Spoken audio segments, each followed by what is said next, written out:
Hey folks, I'm Luke. I ride bikes. This is my trip to race in the Track Asia Cup in Thailand. Thanks to Philcycling in helping me get this in motion. This competition gave me important experiences as a rider in development and to restart Philippine track cycling. For my case, it's a restart in track sprinting, which Filipinos have not competed in since the late 2000s. Or when the last kilometer time trial happened in Southeast Asia Games in 2017, if you count that. This trip also gave me an opportunity to complete a long overdue trip to the Philippines and to see some more of Asia along the way. I hope you enjoy. First stop on the way to Thailand was Korea. All the capsule hotels in the Incheon airport were booked, so I had to go sleep on a bench for a few hours. Once I woke up, I had some coffee with a local named Min who was waiting for his friend to arrive at the airport. That's Min. I just met him 5 minutes ago.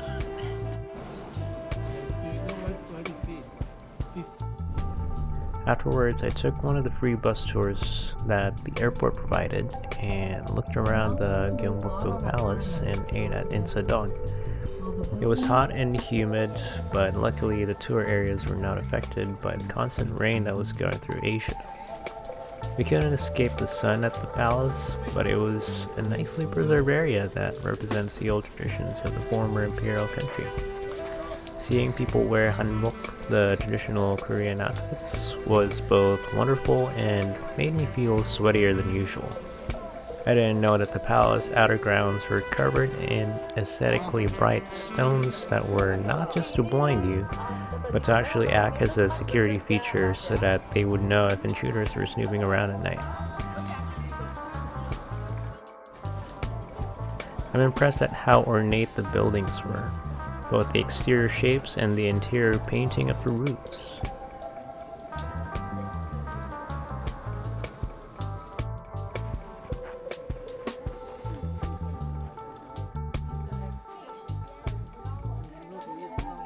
Afterwards, the tour headed to Insadong, and I looked around to see if I could find a trinket to take home with me. I didn't get anything big, given that I'm already lugging around all my bike stuff for the trip and didn't want to carry more stuff so early in the trip. I ate this rice cake and beef stew thing that I forgot the name of at one of the restaurants in the alleys, and it was pretty bomb and filling. I fell asleep getting back to the airport and got a free umbrella as a souvenir. See, I didn't need to buy anything. My layover resumed in the afternoon, and I couldn't quite sleep on the flight even though I was sleep deprived. I was glad to have been able to find the Thai cycling folks that were bringing us back to the hotels in the Velodrome, as it was already late at night. I got knocked out during the long trip from the airport to Suphan Buri, where all the action was going to be. It took what seemed like 2 hours, and there were a ton of dogs on the empty roads past midnight. We all finally arrived at the hotel after dropping off our equipment at the track, and I was ready to knock out. I woke up refreshed but sore and headed to the track to spin out and get blood flow back to my body. At this point, I didn't know when breakfast was, so I missed it. It was okay since I brought some energy bars and gels with me. I had to go assemble my bike and try to figure out where the track actually was, which was down a road half a kilometer away. It was, surprise surprise, hot and humid, much like the rest of Asia during the typhoon season. Getting the track rained out was also a constant possibility, so I needed to take the opportunity to get on it while the surface was dry.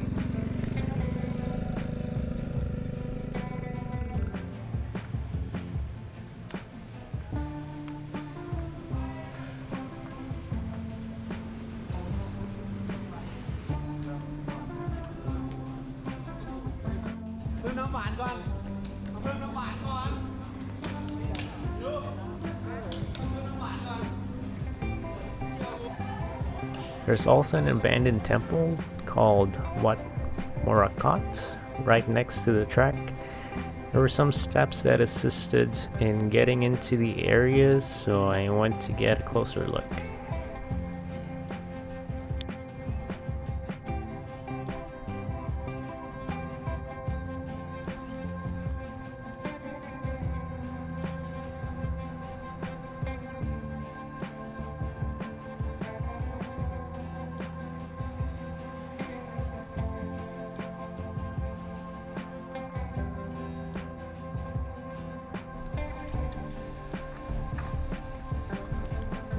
All the team tents were in the back of the track, so I headed over there to put down my stuff and get suited up. Another reason I wanted to get on the track is so that I can acclimate to the geometry of the track and the Thai weather.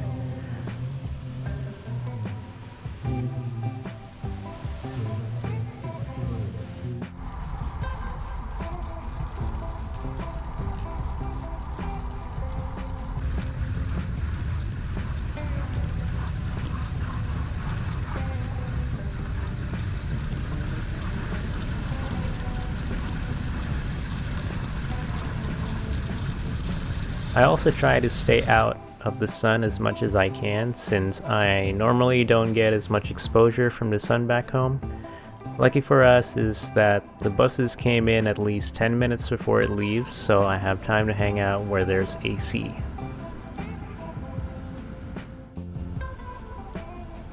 I met up with Coach Reinhardt once I got back to the hotel and received my team threads from him, and we went out for a quick lunch.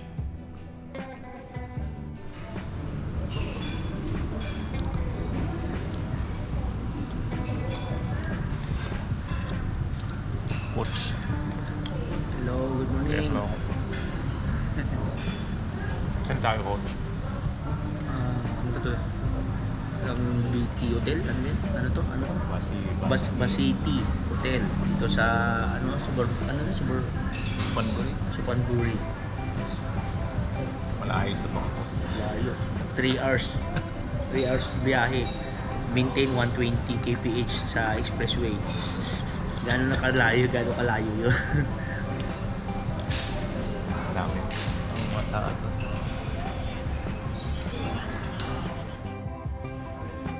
After eating, we went to get some food supplies at a local store. Their cream-filled breads were super cheap and tasty, and it was going to keep us satiated while we're hanging out at the track. Coach Reinhardt shared to me what the competitive cycling scene was like in the Philippines, along with stories about his time as a competitive rider. He was actually one of the last short distance / sprint riders in the Philippines. There was also Wilson Blas and JP Morales for the team sprint back in the early 2000s. I haven't known about any other Filipino sprinters, so it was very special to me to hear about these things from the past and whose work I will be continuing in the present. The next day was race day, and I went to the track right after breakfast. We met with Sir Jun Lumibao as I was doing my warm-ups for the day. We talked a bit about the current world level track scene, how it looks now compared to when the Philippines was last actively competing years ago. Afterwards, it was time to test out my current fitness in the Kirin. I haven't ridden a bike in almost 2 years due to an ankle injury and a series of family emergencies where I had to step away from the sports. I've had about only half a year getting back into training and finally getting consistent progress with ankle rehab. I wasn't even able to use a barbell on squats without hitting a roadblock until this year. So I was definitely getting good directions from my doctors and coaches. I only wanted to do this race on the condition that I get back to my old fitness by the time July came by, which somehow happened thanks to the team at KieranCoaching.com. The funny thing is my peak fitness wasn't too high to begin with, so I was still a newbie compared to all the caliber of people I lost against in the Kieran and match sprints. It was great to experience firsthand to gauge where I am in terms of prowess compared to the rest of the folks in Asia. I'm far from getting wins at the international level at the moment, but I'm not nearly as far as I initially thought I was going to be.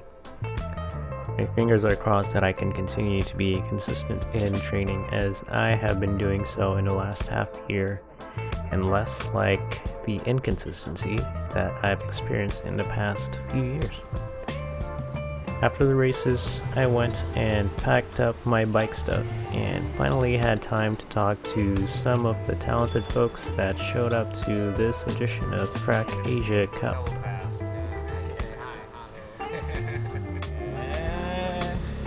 Here's everybody from Hong Kong. Maybe say hi if you want to. Hello? And everyone's eating. We are hungry. I know. Most of the people are done. And I'm still waiting to get to the hotel. Because Are you a I am YouTuber? also hungry. Yeah? YouTuber. Not really. I post maybe like once a decade. So, Me too. yeah. I have my YouTube channel and I like recording things also. Oh. State your, what's your channel? My channel is Fandable. Do you know why I'm Fandable? Because many of them called Fanda something. Then they are the top alphabets. So, so I create my channel, Fandable. Handball. Yeah. Nice to meet you. I hung out and met more folks while doing some laundry and a final 7-Eleven run. I wanted to see how Red Bull tasted in the country it came from. I also learned from Vitali that the Kazakh riders weren't too chatty with the rest of the people in the competition, since their secondary language was Russian. He helped out being our interpreter for a little bit, which was entertaining. The next day we all rode the bus to go to the airport in the morning and said our goodbyes. That's Gigi, Malaysia's endurance specialist. This was my part of the trip to go back to the Philippines to see family again and explore what's new since the last time I visited, which was more than a decade ago. I was looking forward to the places I was going to stay in because the 5-star hotels here cost up to 5 times less than a 3-star hotel in the coastal areas of the US. And the US folks know that any lower than a 3-star and you start dealing with some big asterisks during your stay. I stayed at the Gramercy in the Poblacion area in Metro Manila, and I was already enjoying my stay just listening to the elevator music, which is only one of 100 other good things you can say about it. At noon, I went to eat with my cousin at Wantasawa, and wow, the seafood there was great. It reminded me of one of the good things in the Philippines is that seafood is rarely going to be frozen, given that it's a country where fish has long been a staple of the diet. Afterwards, my cousin showed me the new trending coffee shop called Harlan Holden, which seemed to have blue bottle meets Apple Store kind of vibe. Kind of weird, kind of IKEA, very simple. It's a fun time. We also found out later on that they are also an apparel store, which is confusing. After we got our coffee fix, we walked around BGC and see how well they've implemented fully walkable areas. It was pretty decent and we didn't have to jaywalk to get anywhere. The particular area we explored reminded me of Tokyo, where the myriad of screens in Shinjuku and classy architecture in Ginza. We wandered around to do some window shopping and even checked out a speakeasy that wasn't open yet. There's also a lot of things to eat in the area for a whole day, and I unfortunately don't have a big enough stomach to try everything. In the evening, we picked up my cousin-in-law from a spin class that she was teaching at, It's Spin 101 over at the UP Diliman campus. We went to eat at Lampara, which had the best Filipino food I've had in at least the past decade. There's quite a lot of these seemingly random not so hole in the walls that are all over Poblacion. Next day I ended up staying inside SM Mega Mall because the weather was bad outside and roads were getting flooded, so I couldn't go to Antipolo as planned. I ate a meal from Kenny Rogers' restaurant to get a hit of nostalgia that I haven't tasted in 20 years.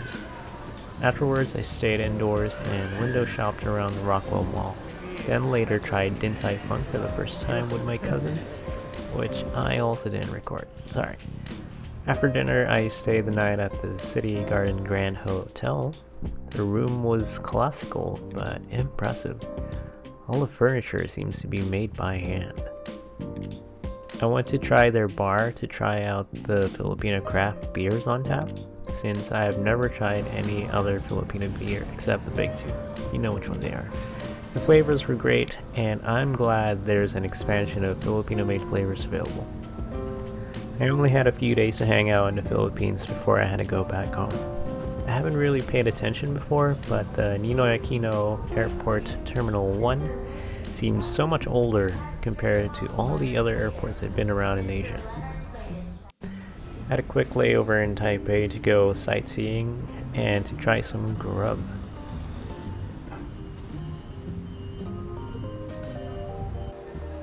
The Taipei 101 Mall was way too fancy.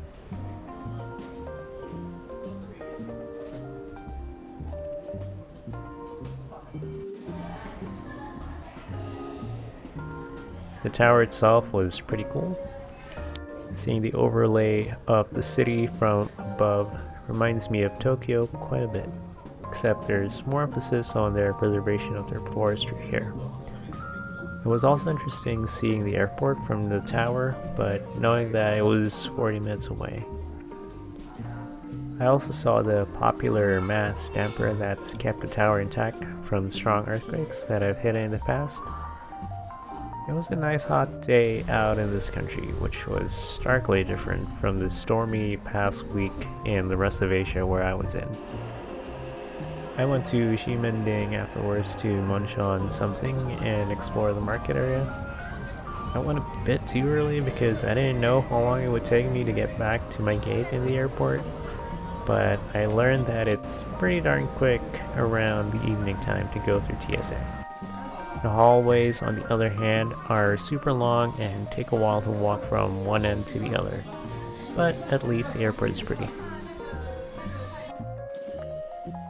This trip was fun and extensive. I got a lot of my goals done. I wanted to get to ride for the national team since 2017 when I watched the Southeast Asian Games that year, and noticed that there weren't any Filipino track riders doing sprint events. There were a lot of hurdles to realize that goal, but I saw a path to get there and I started leaping my way through. One obvious hurdle is that I wasn't living in the Philippines, so it took a bit of effort to make myself visible. Another one was that training for sprint events at the time was not easily accessible in the standards of the age of information. You had to know somebody to know how you're supposed to train for sprint events. Even though you can deduce that you need to do strength and conditioning work similar to track in athletics games, the work volume isn't one-to-one, given that the variations in torque easily varies on a bike. Without going too deep into it, moving in a bike is fairly different from running with just your own body. You can learn about these things in a bit more detail now online for free, but that wasn't the case back then. Another one was that the Amaranto Velodrome wasn't getting used for track cycling or any kind of training anymore because of how poorly maintained it was, and in turn, the area was becoming used more for alternative activities. I was waiting for the next time there was a national track competition, and it never came, because the infrastructure simply couldn't support it. It seemed like the only thing I could do was wait for someone to develop in the cycling scene in the Philippines, or do something about it. So I plan on doing some racing near the Philippines in hopes that I can at least gain some visibility for myself. Plan on getting on a team by 2020, but life had other plans for me, which is probably true for a lot of other people in the world. It wasn't until this year that I was able to even start on getting back on track to get that goal. Thanks for sticking around in the video, and I hope I see you all on the track in Tagaytay once that's up and running next year. Please leave me a like if you like the video, subscribe if you'd like to keep up with the next video when it comes out, and comment if there's questions on your mind. Have a good one.